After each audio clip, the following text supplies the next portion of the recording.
The first one came on a Tuesday in March, and I only know that because Santa had left it on the kitchen island next to the mail sorter, half tucked under a grocery receipt. I wouldn't have noticed it at all, except that the envelope was handwritten, really handwritten, not printed in a script font, and nobody writes to us by hand anymore. Nobody writes to anyone by hand anymore. I picked it up because I thought it was a wedding invitation.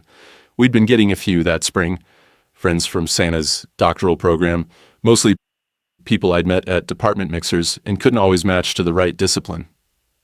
The envelope was a standard white number 10 business size, which was wrong for an invitation, but the handwriting made me curious. It was addressed to Sana.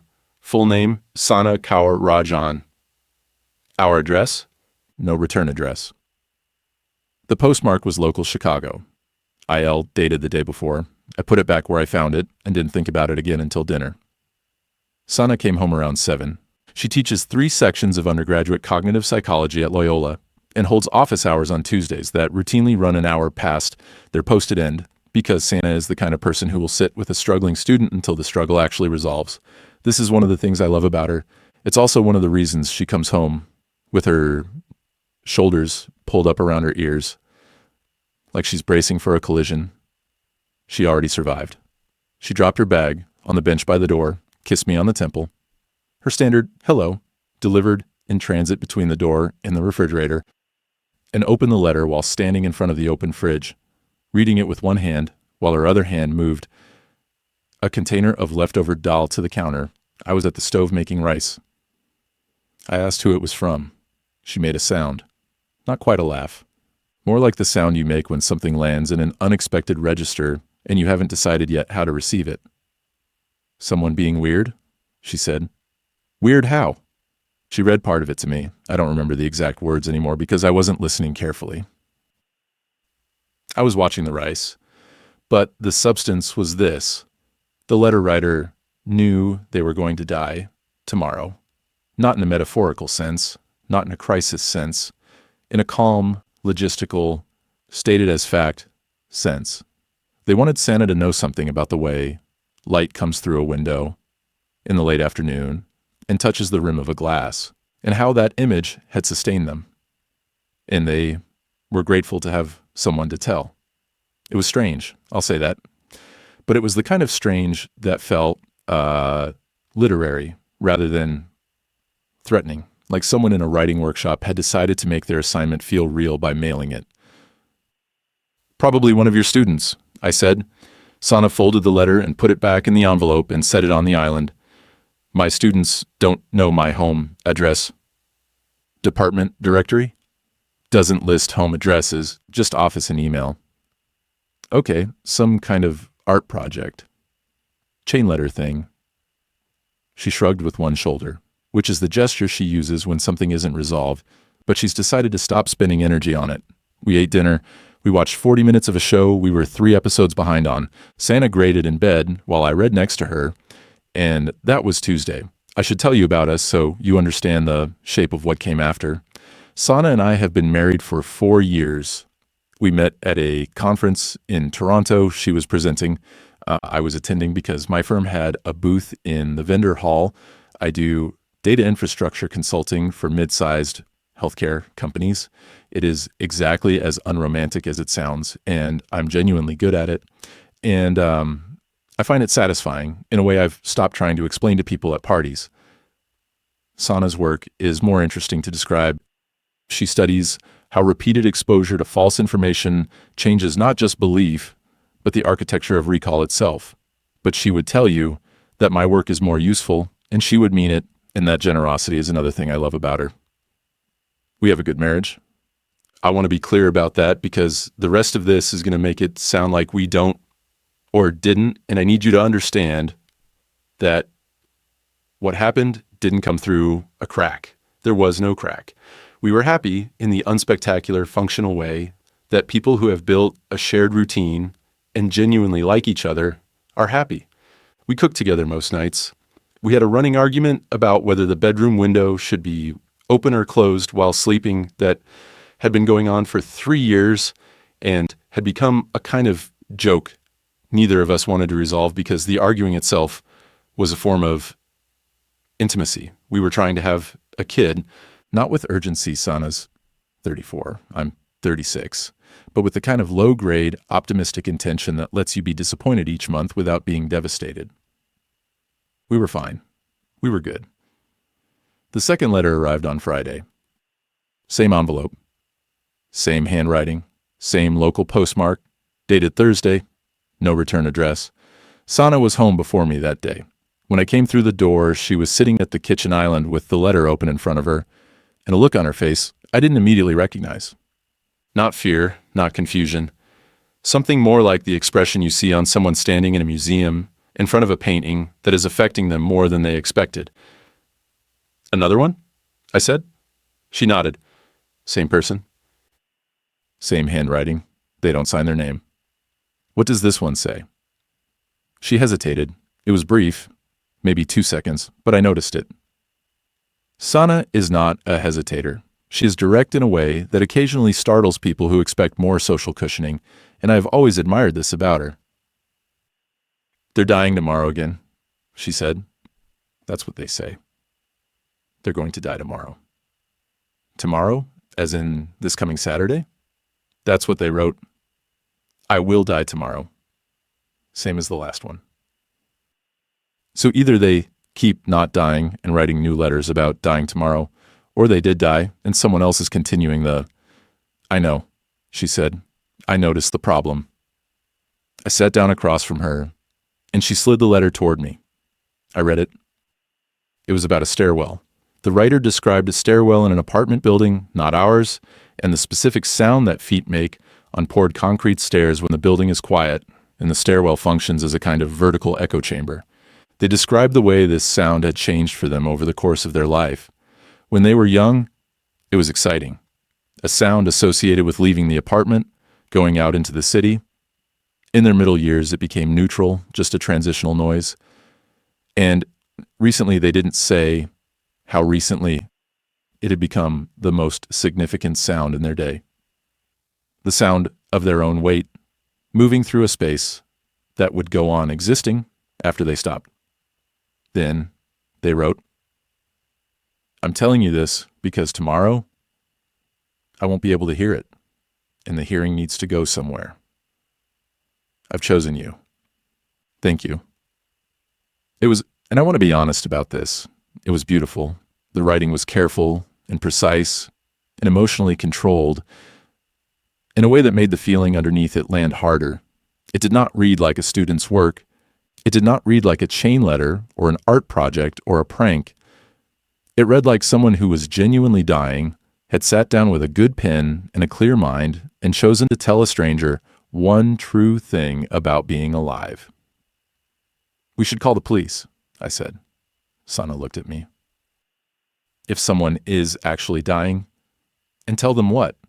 Someone is sending me beautiful anonymous letters about mortality? There's no threat.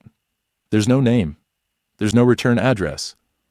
It's targeted. They know your name. My name is on a lot of things. Publications, the department website, conference programs. But your home address could be found. You know that. It's not that hard. She was right. I still felt the low hum of something I couldn't name. But she was right that there was nothing actionable in what we had. 2 handwritten letters from someone claiming to die tomorrow containing no threats, no demands, no requests, and no identifying information. I imagined trying to explain this to a dispatcher and felt the futility of it. Do you want to be worried about this? I asked. Another thing I love about Sana. She actually considers questions like this honestly rather than reacting to them. Not yet, she said. Saturday and Sunday passed without a letter. Monday brought nothing. I began to relax into the interpretation that it had been a brief, strange episode, someone working through something, choosing a random recipient, burning out. The third letter arrived on Wednesday. Sana didn't show me this one right away. I came home, and she was in the bedroom with the door mostly closed, sitting on the edge of the bed, and when I pushed the door open, she folded the letter and set it on her nightstand with a gesture that was casual but also, unmistakably, a conclusion, a putting away. Hi, she said. Everything okay? Yeah, long day. How was yours? I told her about my day. We made dinner, we ate, she was present, engaged, completely herself, and the letter sat on her nightstand all evening like a stone in a shoe I could feel from across the room. I waited until we were in bed to ask, "Was there another letter?" "Mm-hmm. You don't want to show me?" She was quiet for a moment. "It's not that I don't want to show you. It's more they're writing to me, specifically to me. And this one felt, I don't know, personal." "Personal how?" "Not personal, like they know personal things about me. Personal like the thing they described was something that I specifically, it resonated with something I've been thinking about." I waited. "They wrote about the moment just before sleep," she said. "The threshold. How it's the only moment in an adult life when you're not performing any identity at all. And how dying might be that moment without the sleep that follows, just the threshold, extending." I felt something move in my chest. Not jealousy that came later, but something more like recognition. Because Sana has talked to me about this. Not in those exact words, but the substance of it.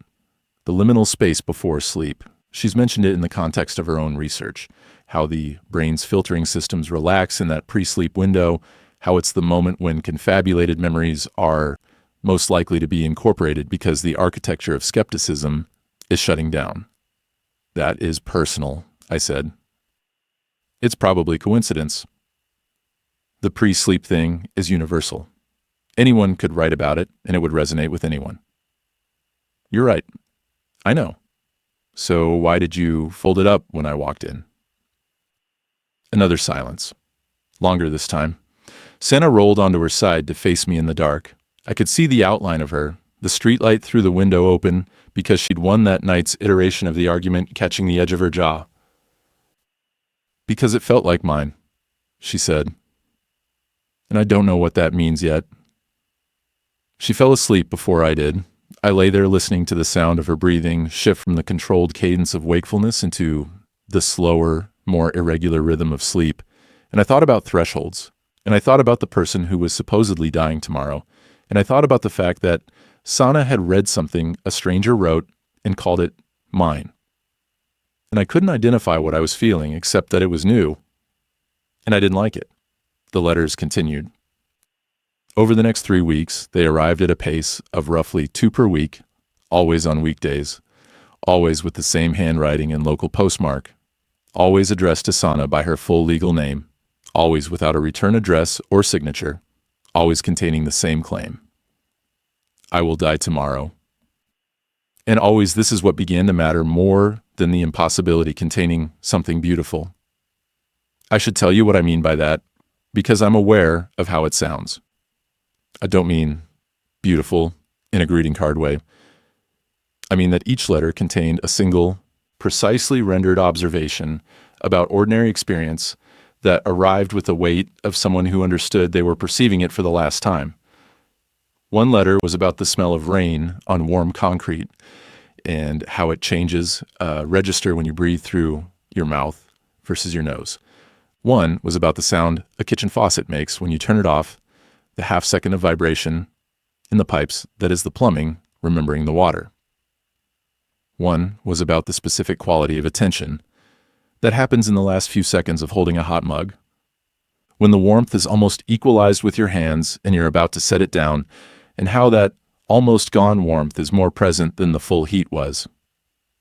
Each letter ended with a variation of the same formula. "I'm telling you because tomorrow I won't be able to, and the noticing needs to continue somewhere. I chose you." "Thank you." Sana read all of them. She read them carefully. She read them more than once. She stopped showing them to me after the 4th one. I want to be precise about how this worked, because the mechanics matter. She didn't hide them. They arrived in our shared mailbox, and she collected the mail, and she opened them in the kitchen or the living room, and she read them. And if I was home, she would nod when I asked if another one had come. And sometimes she would summarize the content, but she stopped handing them to me or reading them aloud. They went to her nightstand, into a growing stack that she kept squared and aligned with the edge of the surface. I asked her once if she'd considered not opening them. "Why would I do that?" she said, genuinely puzzled. "Because someone is fixating on you. someone who may be unstable. They're not fixating on me. They're giving me something. Giving you what? Attention. Not attention to me. Attention itself. Like here, this is what it looks like to notice the world when you know you're about to leave it. I'm handing it to you. That's all they're doing. They've been dying tomorrow for 3 weeks, Sana. I know that. That doesn't concern you? It concerns me as a logical problem, yes. It doesn't make the letters less real. I understood what she meant, and I hated that I understood what she meant, because I'd read the first two, and she was right. They were real. The observations were too specific and too earned and too free of performance to be anything but genuine. Whoever was writing them was actually seeing the world the way they described, and the writing was the act of passing that seeing forward, and the impossible claim about dying tomorrow was what? A frame. A context that made the seeing land with the force it landed with. This is the part where I should tell you I went to the police, or hired a private investigator, or installed a camera on our mailbox. I didn't do any of those things. Here is what I did. I went to work. I came home. I cooked dinner with my wife. I watched her read letters from someone who claimed to be dying tomorrow. And I noticed that on the days a letter arrived, Sana was, I don't have a better word for this, more present, not happier, not distracted, present, like the letters were recalibrating something in her, tuning an instrument I hadn't known was slightly off. She laughed more easily on letter days. She touched me more, a hand on my arm, while I was chopping onions, her foot against my calf under the table. She asked me questions about my day with a quality of attention that made me realize, with a discomfort I couldn't look at directly, that her normal attention had been fractionally elsewhere for longer than I'd known. Not absent, not checked out, just operating at 93%. And on letter days, it was 100. That was worse than if the letters had frightened her. That was worse than anything. Because here is what I couldn't say to Sana. And what I need to say to you. The letters were making my wife more alive, and I hadn't known she was less alive. And the person who was doing this was not me. April became May. The letters kept coming. I started to watch for the mail carrier. Our delivery usually came between 1 and 2 in the afternoon, which meant I was at work. But I started taking lunch late and working from home on random days, sitting in the living room with my laptop, waiting for the metallic thud of the mailbox lid. I'm not proud of this. The first time I intercepted a letter before Sana got home, I held it for about 10 minutes without opening it. I turned it over. I studied the handwriting, which was neat and slightly angular, written with a medium point pen in dark blue ink. Not a fountain pen, the line weight was too consistent, but something better than a ballpoint. A felt tip, maybe, the kind of pen someone chooses deliberately. I held the envelope up to the window. The paper inside was too thick to read through. I put it on the kitchen island, where Santa would find it when she got home, and I went back to my laptop, and I accomplished nothing for the rest of the afternoon. The second time a week later, I opened it. I told myself I was checking for threats. I told myself I was being a responsible partner. I told myself the things you tell yourself when you're about to do something you know is wrong, and you've committed to doing it. Anyway, the letter was about hands. The writer described watching their own hand open and close, just the mechanical action of it. The tendons visible under the skin, the slight delay between intention and movement. They wrote about how strange it is that we spend a lifetime inside a body and never fully arrive at the understanding that it is a machine we are writing. They described the moment they realized their hand would continue to exist as an object after they stopped being the one inside it, and how that realization had made them hold their own hand with the other one, sitting alone in their apartment, comforting a part of themselves that couldn't hear the comfort. Then, I'm telling you, because this hand won't hold itself tomorrow, and the holding needs to go somewhere. I chose you. I put the letter back in the envelope. I smoothed the flap. I placed it on the island. When Senna came home and read it, I watched her face. I watched her read the part about the hand, and I watched something cross her expression that I can only describe as gratitude. And the gratitude was not directed at me. This person is real, she said quietly, almost to herself. Of course they're real. Someone is physically writing these and physically mailing them. That's not what I mean. What do you mean? She looked up at me. They're seeing things I've stopped seeing. They're noticing. Do you know what I mean? The way you stop noticing your own hands? They're unstopping, and they're giving me the unstopping. Because they think they're dying. Because they are dying. Something in them is dying. Maybe it's dying every day. And they write the letter, and it resets. I don't know. But the dying is real. You can feel it in the writing. I could feel it in the writing. That was the problem. Sana, what if this is someone who is actually planning to kill themselves? What if I will die tomorrow? Is what if it's literal? This landed differently. I could see it arrive. Her expression shifted from the openness of the letter reading into something more structured. Her professional face. Her researcher's face. I've thought about that, she said. And the letters don't read like suicide notes. I've read suicide notes for the study on terminal phase cognitive narrowing.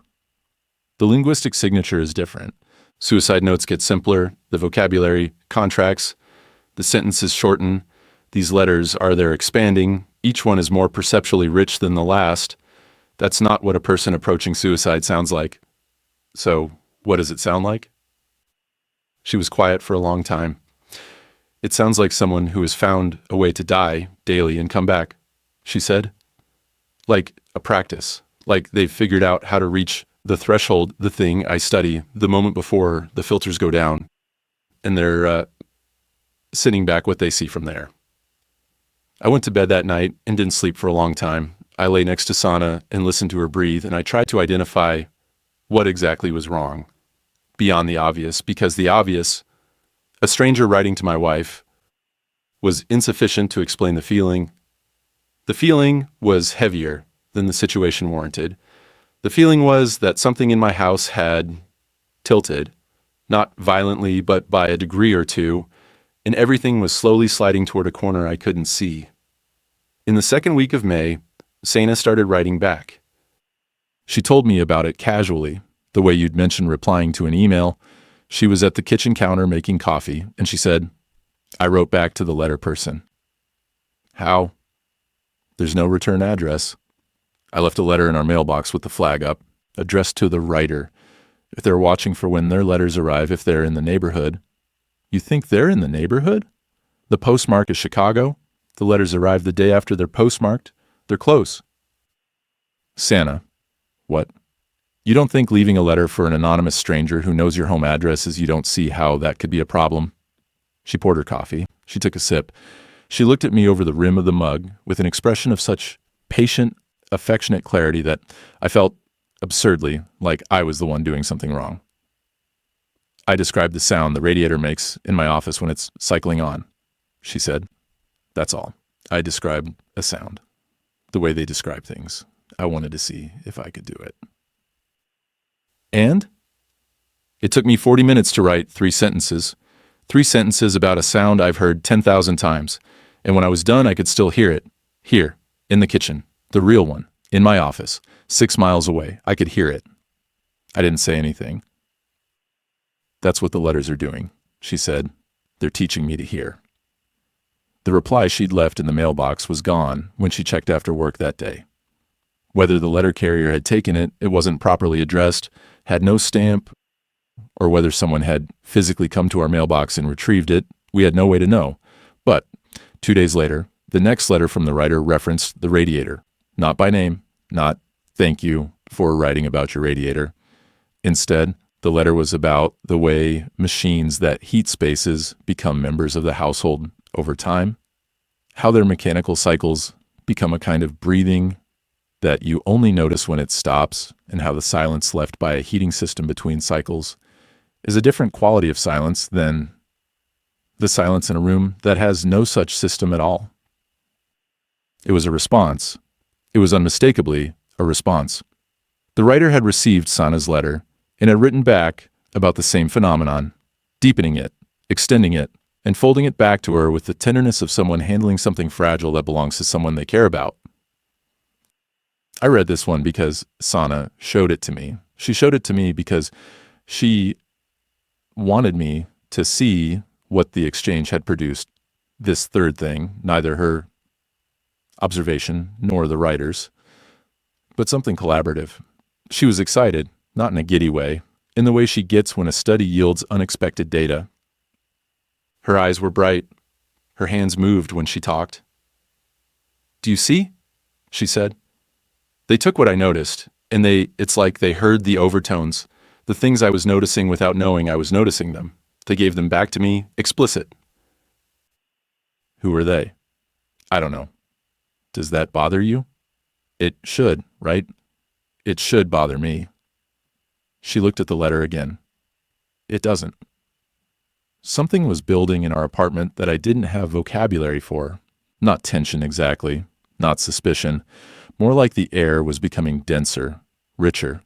The letters, the growing stack on Sana's nightstand, were introducing something into our shared space that hadn't been there before. And the something was not a threat, and it was not a person, and it was the quality of attention itself. I started noticing things. This is important to say, and I need you to understand that I mean it literally. I started noticing things, not about the letters or the writer, about the world, about our apartment, the way light from the window bent through the water glass on the counter, refracting a small rainbow onto the backsplash tile, the texture of the kitchen towel, the specific weave of it, the way one corner had begun to fray, the sound the key made in the deadbolt, which was not a single sound but a sequence, the scrape of insertion, the resistance at the midpoint, the heavy mechanical compliance of the lock itself, then the softer sound of the bolt clearing the frame. I was hearing overtones. The letters had not been written to me, but they were in my house, and the attention they carried was, I don't know how to say this without sounding unhinged. The attention was contagious. I told myself this was pareidolia, priming, the same cognitive bias that makes you see the car you just bought everywhere on the road. Sana was attending to her environment with more resolution, and I was mirroring her, and the letters were just a vector for a mode of perception that any mindfulness app could replicate. I told myself this for about a week, then I noticed the coffee. Our coffee maker is a simple drip machine. Black, plastic, nothing special. It makes a sound when it's finished brewing, a last gurgling exhalation as the water reservoir empties and air replaces liquid in the line. I've heard this sound every morning for 4 years. On a Tuesday in late May, the sound changed. Or the sound didn't change. My reception of it changed. I heard, for the first time, that the gurgle had a tonal quality. A pitch. It wavered between two notes, close together, almost a vibrato, and beneath it, the sound of the heating plate ticking the metal expanding unevenly, finding its thermal shape. And beneath that, the hum of the electrical current itself. 60 cycles per second, the fundamental frequency of American power, holding the entire apparatus in its field. I stood in the kitchen, listening to my coffee maker, the way you listen to a piece of music you're trying to learn. And I thought, this is what the letters are for. Not for Sana, not for me, for themselves. The attention is the thing that wants to live, and the letters are how it moves from host to host. I dismissed this thought immediately. It was absurd. Attention isn't an organism. It doesn't have wants. It was the kind of thought that forms when you've been sleeping poorly and worrying about your wife and reading too much into a situation that probably has a simple, sad explanation. A lonely person, a fixation, a coping mechanism that looks from the outside like something more. But I noticed I was standing in my kitchen at 6:40 in the morning with tears on my face, listening to a coffee maker. And the tears were not from sadness. They were from the sudden, vertiginous experience of being completely present in an ordinary moment. And the presence was so total and so rare that my body responded to it as overwhelming. Sana came into the kitchen and saw my face and stopped. What happened? Nothing. The coffee maker. She didn't ask me to explain. She looked at me, and then she looked at the coffee maker, and then she came and stood next to me, and we listened to it together. The last gurgles, the ticking plate, the hum, and she put her hand on my forearm, and we stood there in our kitchen at 6:40 in the morning, listening to a machine, and I felt, for maybe 30 seconds, more married to her than I had ever felt, and then it passed. The coffee was done. The sounds became just sounds. Sana poured 2 cups and handed me mine, and the morning resumed its normal texture. And by the time I was in the car, driving to work, the whole thing felt like something I might have imagined. But that night, while Sana was in the shower, I went to her nightstand and counted the letters. 14. I did something I'm not proud of. I read them all. I sat on the edge of the bed with 14 letters, arranged in chronological order by postmark date, and I read them the way you'd read a novel, straight through, from the first to the most recent. And reading them in sequence revealed something that reading them individually had not. They were getting closer, not physically closer. The postmark was always Chicago, but experientially closer. The early letters described visual phenomena: light through glass, a stairwell, the geometry of a room. They were observed from a distance, even when the distance was slight.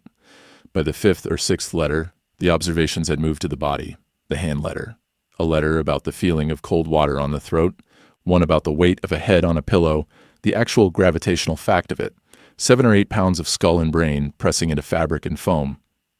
In the most recent letters, the ones after Sana had started writing back, were even closer than the body.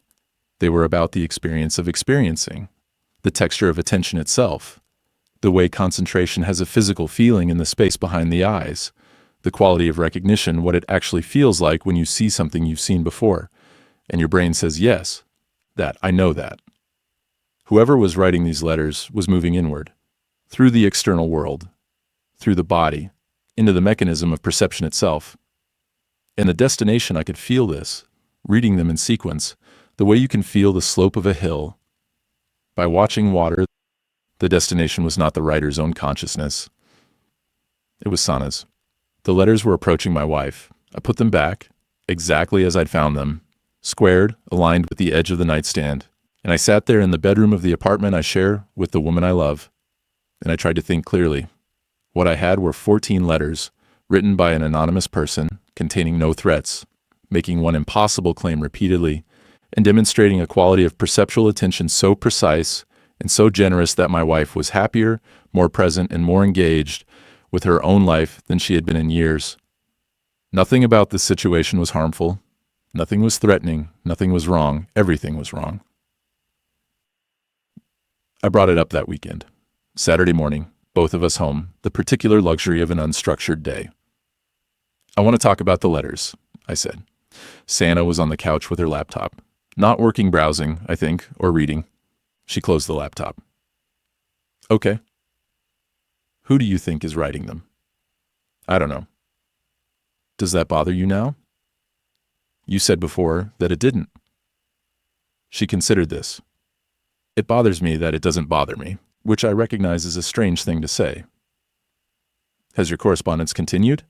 Are you still writing back? Yes. How often? Every time they write, I leave a letter in the box that afternoon. It's gone by the next morning. Sana, that means someone is coming to our mailbox at night. I know. And you're not. How are you not frightened by that? She pulled her knees up onto the couch, which she does when she's about to say something she's thought about carefully. Because frightened isn't what I feel.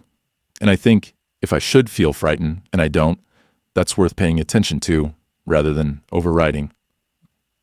What do you feel? Accompanied. The word hit me in the sternum. Accompanied, I repeated. Like there's, when you're reading a book and the author describes something you felt but never articulated, and you get that click of recognition, that feeling, constantly, every letter is that click. And writing back it's me trying to give that click to someone else. And they receive it. They demonstrably receive it. The next letter always reflects what I wrote. So, you're having a conversation? Yes. With someone you've never met who comes to our house at night and claims to be dying every time they write? Yes. I was quiet for a while. Sana watched me. She was not defensive. She was not guilty. She was patient, the way you are when you know the other person hasn't caught up to where you are and you're willing to wait. Are you in love with this person? I asked. The question surprised me even as I asked it, because I hadn't known I was going to ask it. and because the word love felt imprecise. But I didn't have a better word. Sana didn't flinch. She looked at me with those dark, steady eyes, and she said, I don't know what this person is. I don't know their name, or their gender, or their face, or their age. I know how they see. I am in love with how they see. That's the most honest answer I can give you. Is that different from being in love with them? I think so. I think it's completely different. But I understand why it doesn't look different from the outside. It doesn't look different from the inside either, Sana. From inside our marriage. She put her hand on my knee. The touch was warm and real and entirely Sana. Our marriage isn't worse, she said. It's better. You know it's better. We've been better since the letters started. This was true. Undeniably, provably true. We had been closer, more attentive, more generous with each other. The letters had not wedged between us. They had... I don't have a word for this either. They had increased the resolution of our shared life. We noticed each other more. We noticed everything more. I know, I said. And that scares me more than if they were making things worse. She didn't argue with this. She sat with it. We sat with it together in the living room on a Saturday morning, and the radiator cycled on, and we both heard it, and we both knew we both heard it. And the hearing was a shared thing that had not been shared before the letters. And I didn't know whether to be grateful or terrified. In June, the letters began arriving daily. Same envelope, same handwriting, same postmark, same claim. I will die tomorrow, every single day. The content had shifted again. The letters were no longer about external phenomena or bodily experience or the architecture of attention. They were about relationship, about what it means to be in sustained perceptual contact with another person, about the experience of writing to someone and knowing they are reading and how that knowledge changes the writing itself, about the intimacy of shared reference, how Sana's description of the radiator had changed the writer's experience of every mechanical sound they subsequently encountered, because the sound now contained Sana's attention as well as the writer's. They were love letters. I'll say it because it's true. They were love letters written in the language of perception rather than the language of desire. And they were the most beautiful things I have ever read. And they were not for me. Sana came home from work differently now. There was an anticipation in her, visible in the way she moved through the door, her eyes going to the mail stack on the island. On days when no letter arrived, and by June these were rare, she was not diminished, but she was slightly less vivid, like a lamp turned to its second brightest setting. On days when a letter was waiting, she read it standing up, right there in the kitchen, with her bag still on her shoulder, and the color that came into her face was not a blush, but something more fundamental. A suffusion, a coming to. She was more alive on letter days. She was more alive in general. And I was more alive because of her. The quality of attention that the letters were cultivating in Sana was radiating outward, into our apartment, into our marriage, into me. I was a secondary beneficiary of a process that was, at its core, an intimacy between my wife and someone I had never met. I hated it. I was grateful for it. I couldn't tell the difference between these two feelings, and I still can't. One night in mid-June, I woke at 3 a.m, and Sana was not in bed. I found her in the kitchen. She was writing. Not at the counter, but at the small table by the window where we never eat. She was writing by the light of the street, not even the overhead, just the amber glow from outside. And she was writing fast, not pausing, not rereading, filling a page with handwriting I barely recognized because it was looser and more fluid than her usual, precise, academic script. I stood in the doorway and watched her. She didn't know I was there. Her focus was total. Her hand moved, and her breathing was deep and even, and her eyes were fixed on the page. But also, I know how this sounds also somewhere else. Like the page was a surface, and she was looking through it. I went back to bed. I didn't tell her I'd seen her. The next morning, the letter in our mailbox was gone before I left for work at 7:15. The flag was down. Someone had come in the night while we slept, while Santa wrote, and I pretended to sleep and had taken what she left. This meant they were watching our house. This meant they knew our patterns. This meant someone was standing outside our apartment in the dark, and I should have been afraid, and I was. But the fear was not the dominant thing. The dominant thing was the image of Santa riding by streetlight, with a face I had never seen her wear, and the understanding that I could not compete with whatever she was in contact with, because I did not know what it was. July came. I started to deteriorate. Not dramatically, not visibly, internally. I was sleeping less. I was eating mechanically.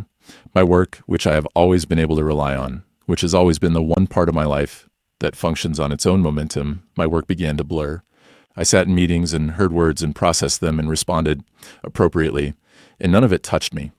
The only things that touched me anymore were the sounds of our apartment, the quality of light through our windows, the smell of Sana's shampoo in the steam after she showered. The world had become sensuously overwhelming and professionally irrelevant. I was living inside a body that had been turned up to its maximum sensitivity, and the volume was too high. I understood then what the letters were doing. Not to Sana, to me, through Santa. Whatever the writer was transmitting, and I had stopped pretending it was just good writing, stopped pretending it was just a lonely person with a gift for observation. Whatever they were transmitting was not confined to the recipient. It radiated. It moved through Sana into the apartment and through the apartment into me. The quality of attention was not a metaphor. It was a substance. It filled spaces. It accumulated. And it was, as the writer said, in every single letter, dying. Not dying as in ceasing, dying as in arriving at the moment before death and staying there, the threshold, the place where perception becomes absolute because continuation is not guaranteed. The writer was living perpetually in that final second of noticing, and they had found a way to transmit that state, and Santa was receiving it, and I was receiving the secondary exposure. And the exposure was making everything more vivid and more overwhelming and more beautiful and more unbearable simultaneously. I came home one evening in July, and Santa was crying. Not upset crying, not grief crying. She was sitting on the couch with that day's letter in her lap, and tears were streaming down her face, and she was looking at the wall. Just the wall. The white wall of our living room, where the late afternoon light made a trapezoid shape that moved imperceptibly as the sun descended. Santa, it's so beautiful, she said. The wall. Look at it. Look at the light on it. I looked. It was light on a wall. Sit down, she said. Please sit down and look. I sat next to her. I looked at the light on the wall. For a while, it was just light on a wall, and I felt the distance between my experience and hers, like a physical gap, a crack in the couch between us. And then slowly, the way your eyes adjust to darkness, the light began to differentiate. I could see that it was not one color, but a gradient. Warmest where the angle of incidence was shallowest, cooler at the edges where the glass of the window filtered out the lower wavelengths. I could see the texture of the wall through the light, the tiny random topography of latex paint over plaster, each microscopic ridge casting its own microscopic shadow. I saw it. For 30 seconds, maybe 40. I saw what Sana was seeing. There, she whispered. There, you see it. I see it. It dies, she said. Every evening it dies. The light moves, and this exact configuration never comes back. It's dying right now. We're watching it die. We sat on the couch and watched the light die on the wall of our living room, and Sana held my hand so tightly my fingers went numb. And when it was gone, when the trapezoid had moved beyond the wall and onto the floor and then into shadow, she exhaled with a shudder that moved through her whole body like she'd been holding her breath for minutes. This is what they see all the time, she said. Every second. Everything dying. Everything dying beautifully. And they write it down so it doesn't die alone. I was frightened. I want to be clear about that. I was sitting in my own living room, holding my wife's hand, and I was deeply, cellularly frightened.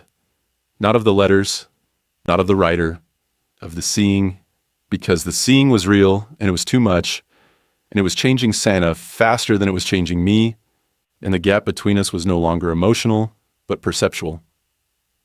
She was somewhere I could visit for 30 seconds at a time. She was living there. That night, I found a stack of letters on the nightstand and counted them. 41. And beneath them, in a separate stack I hadn't noticed before, Santa's drafts. The letters she'd written back. She kept copies. I counted those too. 27. I didn't read them, not because I'd learned restraint, because I was afraid of what I'd find. Not secrets, not confessions. Something worse. I was afraid I'd find a version of Sana that was more fully herself than the version I had access to. A Sana who could see the way the writer sees, who could render the world with that same annihilating clarity, and who was moving letter by letter, exchange by exchange, into a register of experience I could not follow her into. In August, the letters changed. The handwriting was the same, the envelope was the same, the postmark, the structure, the claim I will die tomorrow, all the same. But Sana stopped talking about them. She still read them. She still wrote back. The stack grew, but the overflow, the sharing, the look at the wall with me, the hand on my arm, the radiator game, stopped. It stopped the way a faucet stops when the handle is turned slowly, not all at once, just less each day. The presence that had been radiating from her began to collect inward, concentrating, intensifying, but no longer spilling over. She was just as attentive, just as perceptually vivid, but the attention was directed, focused, aimed at something I couldn't see. She started going to bed later. Not dramatically 11 instead of 10. Then 11:30. She sat at the kitchen table and wrote. I pretended to sleep. One night I came to the kitchen to get water and she covered the page with her arm. A reflex. The kind of reflex you have when someone walks in on something private. She looked up at me, and I saw the guilt flash and disappear so fast it might have been a shadow. Sorry, she said, you startled me. Who are you writing to? You know who. I know you're writing to someone who has been dying tomorrow for 5 months and who comes to our house in the middle of the night. I don't actually know who that is. Neither do I. That's not the point. What is the point, Sana? She looked at me for a long time. The kitchen light was overhead, fluorescent, the kind that shows everything.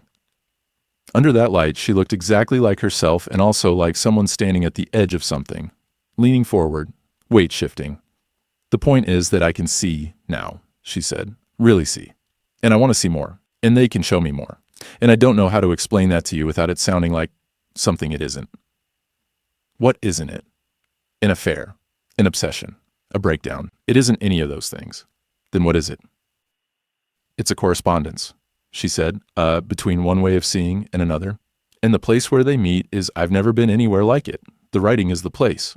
Does that make sense? It made sense. It made terrible sense. I was standing in my kitchen watching my wife describe falling in love with a way of perceiving reality that had arrived in our lives through anonymous mail. And the love was genuine, and it was not about a person, and it was therefore impossible to fight, because you cannot be jealous of an experience. You cannot compete with a mode of consciousness. You cannot say to your wife, choose me or choose the ability to see light dying on a wall. Because those are not equivalent options, and she knows it, and you know it. I went back to bed. The next morning I woke up, and Santa was already gone. Not to work, it was Saturday. Her keys were missing, her coat was missing, the letter from the mailbox was missing. She came back 4 hours later. She didn't say where she'd been. I didn't ask. She looked, I don't know how to say this. She looked like she'd been outside, in high wind, not physically. Her hair was fine. Her clothes were fine. But there was something stripped back about her face, like a layer had been removed. I found them, she said. I sat down. I went to the post office, the main one on Van Buren. I waited until the counter opened, and I talked to the clerk, and I showed her the envelopes, and I asked about the postmark district, and she said the letters were being dropped in a blue collection box on South Michigan. I went to the box. I waited. For how long? 3 hours. I sat on a bench across the street. At 9:15, someone walked up and put a letter in the box. White envelope, same size. My heart was doing something fast and shallow. Did you talk to them? I followed them, 6 blocks. They went into an apartment building on East Balbo. I stood outside for 20 minutes, and then I went in. The lobby door was unlocked. The mailboxes had names on them. I looked at every name. Sana. And then I left. I didn't go up. I didn't knock. I read the names and I left, and I came home. Why? Because the name doesn't matter. The address doesn't matter. I don't need to see their face. I have what they're giving me, and it's knowing who they are would make it smaller. It would make it a story about a person. It's not a story about a person. What is it a story about? She looked past me, through me, at the wall behind me where the morning light was doing something with shadow and texture that I could almost see, but not quite.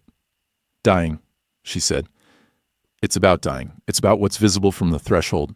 And they've been standing on the threshold for 5 months and sending me what they see. And I've been receiving it, and I'm starting to be able to see it without the letters. And David, I think that's the point. I think the point is that I'll be able to see it on my own, and then the letters will stop. And then what? And then I'll see the world the way it actually is. All the time. Every second. The way it actually is dying. The way it actually is dying beautifully. All the time. Everywhere. And we can't see it because we think we're going to live forever. They've cured that in themselves, and they're curing it in me. I should have argued. I should have said that what she was describing sounded like a psychological process with a name, probably several names, and that I wanted her to talk to someone.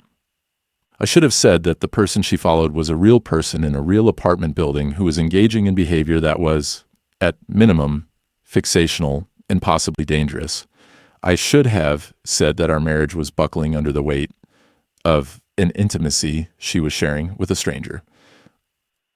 I didn't say any of those things because standing in the kitchen, looking at my wife's wind-stripped face, I could see it for just a moment. The light behind her was coming through the window at an angle that illuminated the tiny hairs on her arm, each one a filament of gold, and the coffee steam was rising in a pattern that would never repeat, and her eyes were dark and bright, and looking at something vast that included me but was not about me, and the moment was dying as I stood in it. And it was beautiful, and I understood why she couldn't stop. That was August. The letters kept coming through September, October, November. They came every day. Santa wrote back every day. The stack on her nightstand outgrew the nightstand and moved to a drawer, then to a box, then to a shelf in the closet. She bought a specific pen, dark blue felt tip, medium point. The same kind the writer used. She didn't comment on this. I noticed. She didn't share the letters with me anymore. Our marriage was not worse. I need you to hear that. We still cooked together. We still argued about the window. We still made love, though less frequently. And when we did, there was a quality to her attention and her touch, to her gaze that was almost too much, like being looked at through a magnifying glass, like being seen with a resolution that the human body is not designed to be seen with. I would catch her watching my face during ordinary moments while I was chewing, while I was tying my shoes, while I was staring at my phone, and the watching had a weight to it. A density. She was seeing me the way the letters saw the world, with the attention of someone who knows this is the last time. I started sleeping badly. I started hearing things I hadn't heard before. Not new sounds, but new layers of existing sounds.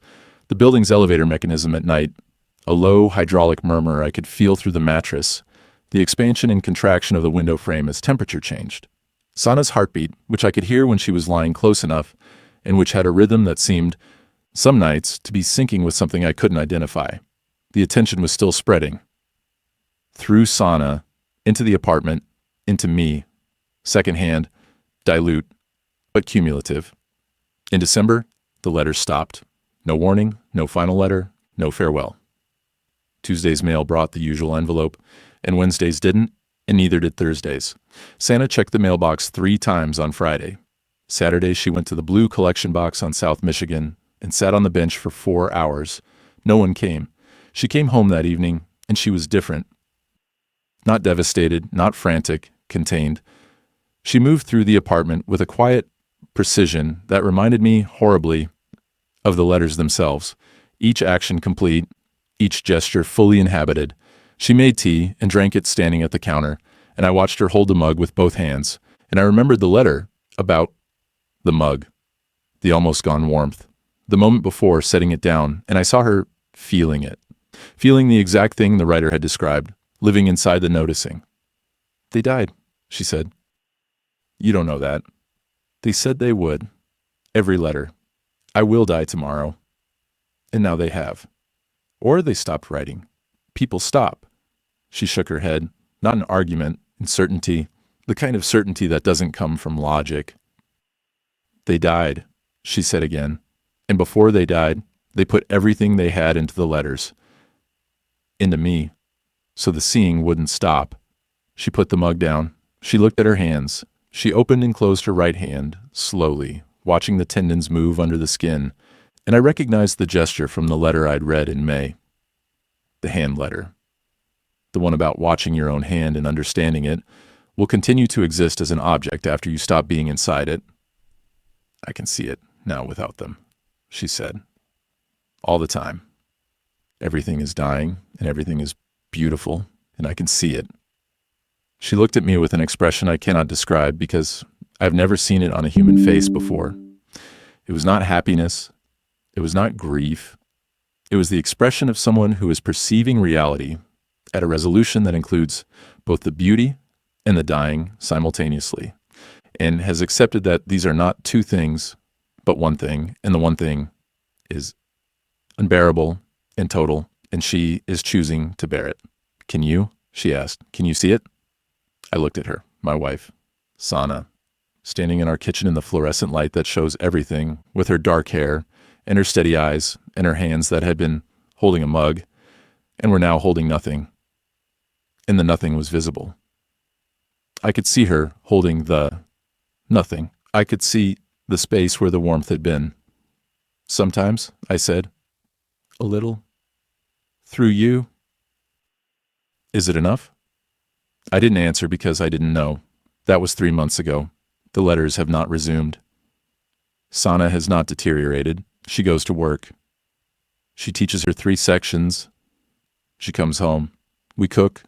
We talk. She is present. She is attentive. She is kind. She is the same woman I married, and she is also someone else entirely. Someone who moves through the world with an attention so total and so relentless that being in a room with her is like being in a room with a very bright light that you've agreed not to mention. She still writes. Every night at the kitchen table, by the light of the street, she writes letters. She folds them into envelopes. She puts them in the mailbox with the flag up. Every morning, they are gone. I don't know who takes them. I don't know if anyone takes them. I've stopped checking. What I know is this. I am lying next to my wife at night, and she is breathing in the slow, even rhythm of sleep, and I am listening to her breathe with a quality of attention that I did not have before the letters came. And the attention is a gift, and the gift is also a wound, and the wound is that I can hear the dying in it, in her breathing, the threshold, the moment before the next breath, where the body might not continue, and does. She is dying and returning, all night, and I can hear it, and I can't unhear it, and the hearing is the most intimate thing I have ever experienced with another person, and it was given to me by a stranger who is dead. The last thing I want to tell you is about the pen. Sana's dark blue felt tip pen, the one she bought to match the writers. She left it on the kitchen counter last week, and I picked it up and uncapped it, and the smell of the ink hit me with a force that was entirely disproportionate. Sharp and chemical and blue, if blue is a smell. And for a moment it was. And I stood there, holding a pen that belonged to my wife, that was chosen to match a dead stranger's pen, and I felt the threshold. Not through Sana, not secondhand, directly. For 1 second, I was standing in the place where you see everything because you are about to lose everything, and the pen in my hand was the most important object in the world, and my hand holding it was a miracle of engineering that would someday stop. And the fluorescent light above me was a frequency of energy that had traveled 93 million miles to be converted into electricity, to be converted into photons, to land on my skin in a kitchen in Chicago where I was holding a pen and about to cry. And then it passed. And the pen was just a pen, and I put it back on the counter. But this morning I bought a pack of white number 10 envelopes and a book of stamps, and I sat down at the kitchen table while Santa was at work, and I picked up the pen and I began to write. Not to the writer. The writer is dead. To someone, I don't know who yet. I'll know when I address the envelope. The name will come to me the way I think it came to whoever wrote to Sana, not as a choice, but as a recognition. A direction. An orientation toward the person who is ready to receive what I need to give. I will die tomorrow. I will write that. Because it's true, not in the way I used to fear it was true, in the way I now know it's true. I am dying tomorrow. I have always been dying tomorrow. The only difference is that now I can see it, and the seeing needs to go somewhere. And I have chosen someone, and they don't know yet what's coming, but it's coming, and it's beautiful, and it will ruin them exactly the way it has ruined me, which is to say, it will make them finally, fully, unbearably alive. And I can't stop. I'm telling you this because I will die tomorrow, and the telling needs to go somewhere. I chose you. Thank you.